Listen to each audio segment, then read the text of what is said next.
Hello and welcome back to Bookmark Chronicles. Today I'm doing my best of 2025. So before I get into what the books are, anything that lands on this list means I rated it either a 4.75 or a 5-star. For me, a 4.75 is like a low 5. Like maybe there were a few things that prevented it from getting to that full 5, but I still really enjoyed it overall.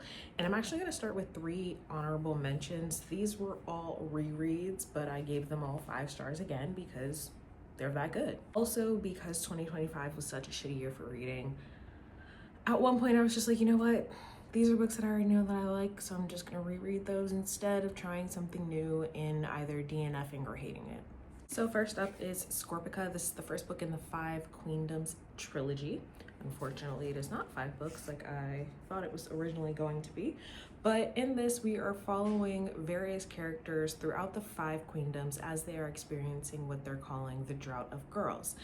Girls are not being born. They have not been born for quite some years, and they don't really know what to do about that because as they're succession planning, how do you have a queendom if you don't have a queen? This is an adult fantasy series. It is very brutal, this first book. The queendoms are sort of broken up into almost like factions, where like in Scorpica, all of the women are warriors and only women can live in Scorpica. In Arca, you have magicians.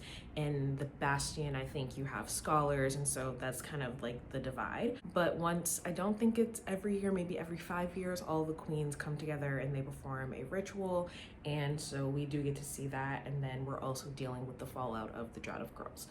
Really enjoyed it. I did reread this and the second book in order to read the third book that had just come out in 2025.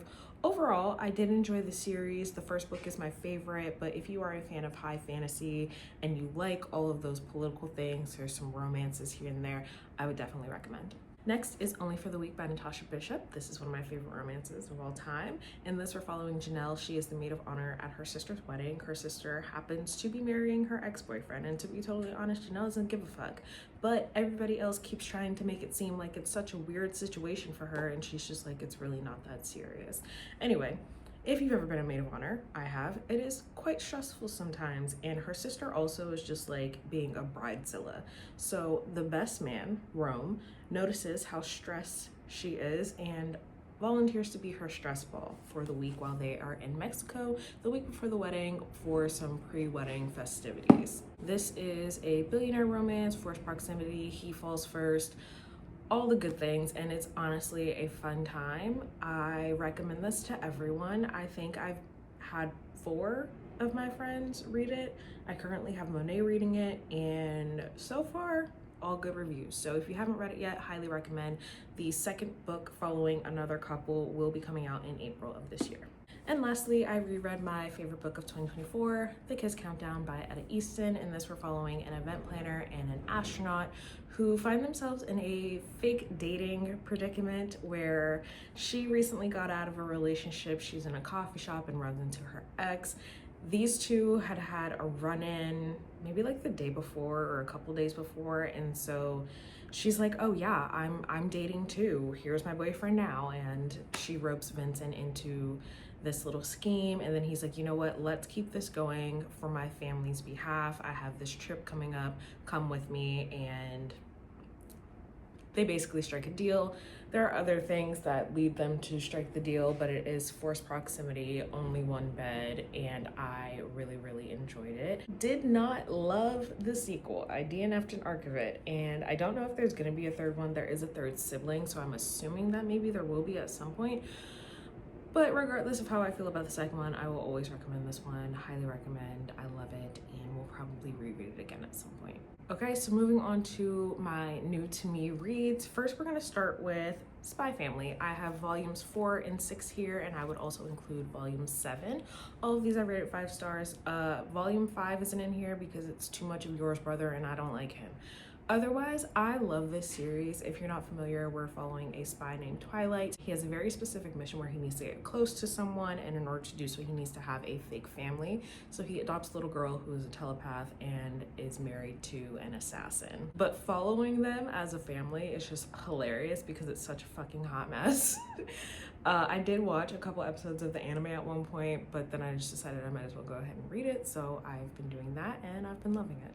I'm gonna move on to the last two books that I have physical copies of before I talk about the rest. And first is Rematch by Asia Monet. This is her newest release. I had an arc of it and I really enjoyed it. In this, we're following Max and Audrey. They were childhood best friends when they ended up living across the street from each other. Eventually, as they got older, they did date, but then they had a little bit of a falling out and lost contact for a few years. And so now we're seeing them sort of reconnect. Max is an MMA fighter and Audrey is a doctor. So it is a second chance romance, friends to lovers. I love it. It was so good. It is loosely connected to the Cartel Element series, which I also love. While it's not required for you to read that series first, I would recommend it because some of the characters do pop up. The cartel parts aren't as heavy in this book, but they do absolutely take place. It's a little more subtle than it is in the other series, but still a good time overall.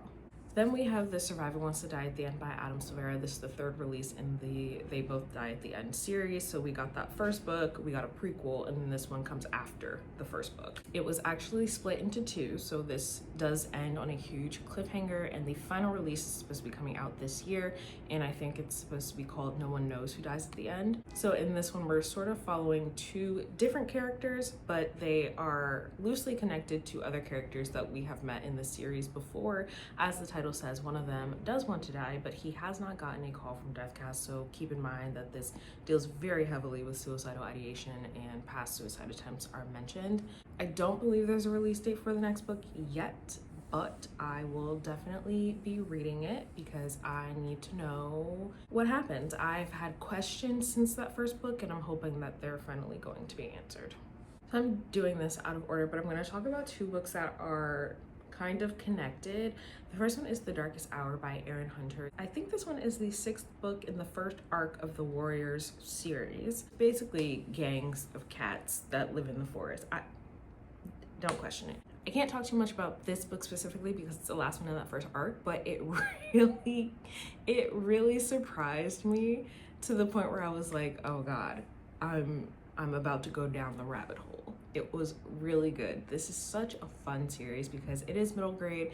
You do really care about these characters though, but also at the same time, knowing that it's middle grade, it's a very brutal series. Like the scheming and the politics is beyond what I was expecting. Even though I was warned by Ashley, I was still very, very surprised, and honestly it was a fun time, to be totally honest. So I have that book, and then I also have Blue Star's Prophecy. So the books in the main arc, there are usually 6 of them, typically following one cat and that cat's journey, and those are pretty short. Blue Star's Prophecy is one of the super editions, so it is much longer. I think as a physical book, it's probably like 500 pages or so. And this one follows just Blue Star, who we do meet in that first arc, and we follow her entire life. Like we literally see her from when she is a kid into much later in her life. And I liked her as a character in that first arc. I wasn't expecting to enjoy getting her full story so much, so this actually ended up surprising me, but I really, really enjoyed it. I think y'all have heard me talk about Warriors pretty often, so just know that it is a fun time. If you're interested, if you're a fan of middle grade fantasy, then definitely pick it up. So these last 4 books are all romances, starting off with Rose and Bloom by Phoenix Collins. Ignore the siren. I had an arc of this. This is book 2 in the Men of Nirvana series, and I knew that I was going to enjoy this. I was not expecting it to be a 5-star. It was actually my first 5-star read of 2025, and what surprised me about it is that it's accidental pregnancy, which is not a trope that I enjoy. However, I love the relationship between Rosie and Victor. Rosie has been trying to keep this man at an arm's length for forever, even after they sort of established this friends with benefits situation. He has always wanted more, and she's always been like, nah, I'm good. And then she gets pregnant, and he's like, no, you don't have a choice.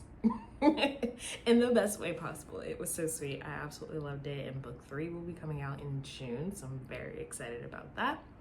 Next is Where We Found Our Heart by Natasha Bishop. This is the second book in the Lost and Found series, and this is also accidental pregnancy, which is crazy. In this one, I think her name is Nina. She has a one-night stand with her best friend's brother, doesn't think anything of it, and then surprise, surprise, she's pregnant. This one though, Nina is also technically a single mom. Her parents died in a plane crash, I believe, and so she is the guardian of her two younger siblings. The love interest, Isaiah, fits right in with their family. The kids love him, it's great. This one was a 4.75 star because I think his name is Isaiah. He did something that pissed me off, and like, it was avoidable, and it caused like this whole rift, and I'm like, literally we could have done without this. Why are you being stupid? And it was for no reason. That's the craziest part. It was for no reason. Clearly I enjoyed the rest of the book enough to let that slide, and it still got a pretty high rating, but there's that. There are supposed to be 2 more books released in this series. I don't think we have any updates on when those are coming, but I will definitely be reading them. Next is Just for Tonight by Rosie Adams. I don't remember off the top of my head who recommended it to me, but it is a very short novella. I think maybe takes place on New Year's Eve or something like that. And it was cute. It's a short, steamy, little one-night stand, happy for now situation, and I feel like that's really all you need to know.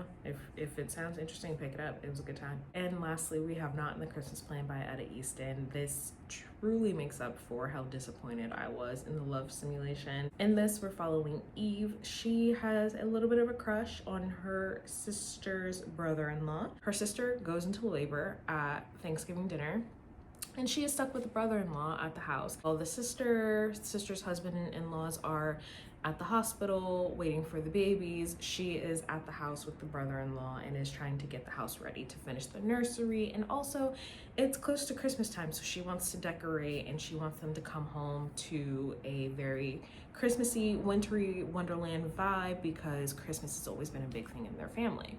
So she is trying to keep the brother-in-law at an arm's length, and he's just not letting it happen.